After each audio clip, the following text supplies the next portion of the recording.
ওনার নাম, বাবার নাম এবং হোল্ডিং নাম্বার হলো আপনার নাম্বারে তো অলরেডি একটু আগে ভোট দিয়ে গেছেন।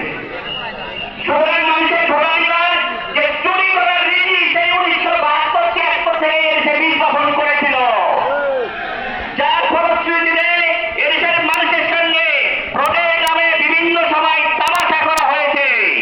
মানুষের সত্যিকারের অধিকারকে মানুষের দেওয়া হয় নাই। প্রিয় এলাকাবাসী, তার ফলশ্রুতিতে একের পর এক যখন 1991, 1996, 2001 এ পর্যন্ত তাও মিনিমাম একটা পর্যায়ে তারা রেখেছিল।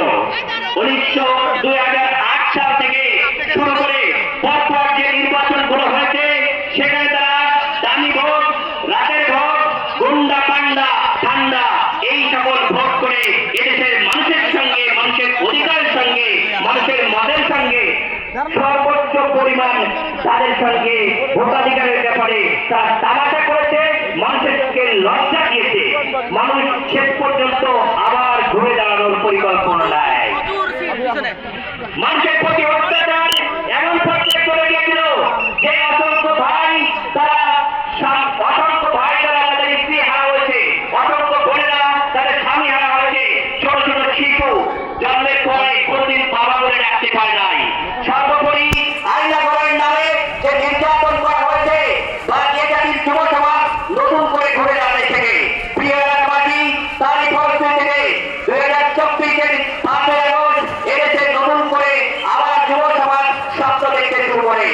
এই স্বপ্ন অসংখ্য শহীদের বিনিময়ে, এই স্বপ্ন অসংখ্য মানুষের হাত পা জীবনের স্যাক্রিফাইসের মাধ্যমে এখন আমাদের সামনে অসংখ্য মানুষ ধৈর্য হারিয়েছে, অসংখ্য মানুষ একশো হারিয়েছে। আমরা তাদেরকে দেখতে গিয়েছি। এই শহীদরা, এই জীবন্ত শহীদরা এখন আমাদের সমাজে ঘুরে বেড়াচ্ছে। প্রিয় দেশবাসী, প্রিয় জাতি, আপনাদেরকে বলতে চাই, তারা যে আমাদেরকে এই সুযোগ করে দিতে দেওয়ার, এই সুযোগ আপনারা কি হাতছাড়া করবেন নাকি এগিয়ে যাবেন? আমাদেরকে এগিয়ে যেতেই হবে। এই দেশকে পুনর্গঠনে যে সুযোগ যেটা এসেছে, যারা 300 বছরও আসে নাই, আগামী 500 বছরও আসবে, আমরা জানি না। সুতরাং আমাদেরকে সংকল্পবদ্ধ হতে হবে, আমাদেরকে প্ল্যান করতে হবে, আমাদেরকে জীবন বাকি রেখে এবারে ইলেকশনে সংগ্রামী হয়ে ভোট পাওয়া দিয়ে সত্যিকারের ভোটাধিকার প্রয়োগ করতেই হবে। এদেশকে পরিবর্তন করতে হবে। এদেশের নেতৃত্বের পরিবর্তন নয়, এদেশের প্রেসিডেন্টকে পরিবর্তন করতে হবে। যুব সমাজকে এগিয়ে আসতে হবে, যুব সমাজকে সঙ্গে নিয়ে এদেশকে আমরা নির্মাণ করবো ইনশাআল্লাহ। প্রিয় এলাকাবাসী, আমরা এদেশকে যদি পরিবর্তন করতে চাই তাহলে শুধু একটি জায়গায় পরিবর্তনের সূচনা দরকার। আমরা অত্যন্ত আশাহত, মর্মাহত এবং আমরা ব্যথিত। 2024-এর সেই বেশি দিন নয়, এখনো 1.5 বছর হয় নাই। এই 1.5 বছরের ভিতরেই অসংখ্য মানুষ যারা জীবনের বিনিময়ে আমাদের দেশকে স্বাধীন করলো, কিন্তু আবার নতুন করে সেই ফ্যাসনের দিকে, প্রেতাত্মার দিকে তারা নতুন করে চলে আসছে কিছু মানুষ।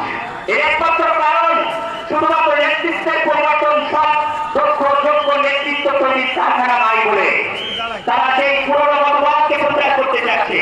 কিন্তু বাংলাদেশ জামাত ইসলামী, ইসলামী ছাত্র শিবির এদেশকে সত্যিকারের স্বাধীনতা, সার্বভৌমত্বের স্বাদ গ্রহণ করার জন্য আমরা যে পথ, যে মত, যে জীবনাদর্শ ধারণ করেছি সেই পথ হলো রাসূল করিম সাল্লাল্লাহু আলাইহি ওয়াসাল্লামের পথ এবং মানুষকে সামনের দিকে এগিয়ে নেওয়ার পথ। আমরা সামনের দিকে এগিয়ে যেতে চাই। আমরা আগামী পথকে করতে চাই, এই বাংলাদেশকে করতে চাই। এই বাংলাদেশকে করার একমাত্র হাতিয়ার হচ্ছে, একমাত্র আদর্শ হচ্ছে রাসূল করিম সাল্লাল্লাহু আলাইহি ওয়াসাল্লামের আদর্শ এবং আল্লাহ প্রদত্ত যে নির্দেশিত যে পথ, সেই পথই। আমরা দেখছি নতুন করে যে ফ্যাসিবাদ জন্ম হচ্ছে সেটা কোনো পরিবারের মতবাদ বা কোনো দলের তৈরি, মানুষের তৈরি মতবাদ। সুতরাং মনুষ্য তৈরি মতবাদ দিয়ে মানুষের মুক্তি সম্ভব নয়, সেটা প্রমাণিত হয়েছে। প্রিয় এলাকাবাসী, আমাদেরকে আরো এগিয়ে আসতে হবে। আমাদের আগে দেওয়া ডাক্তার শঙ্কর রহমান অল্প কিছুক্ষণের মধ্যেই আমাদের মধ্যে হাজির হবেন আমরা আশা করছি। সবাই ব্র্যাকেট তো আমরা কিছু করে দেবো। আমি জামাত আমাদের মধ্যে এখনই প্রবেশ করবেন ইনশাআল্লাহ।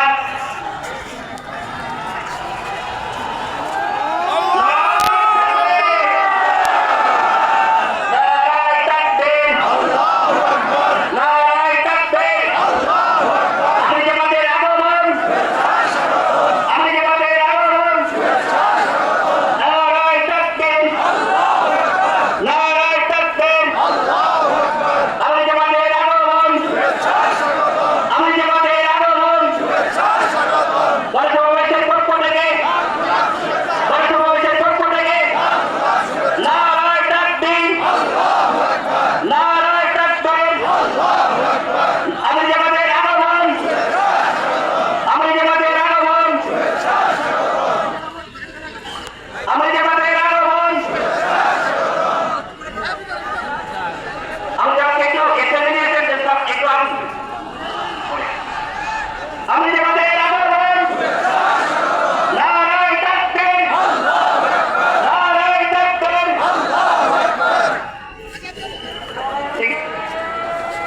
আমরা সোজা যাবো চেয়ার আছে সামনে, পর্যাপ্ত চেয়ার আছে।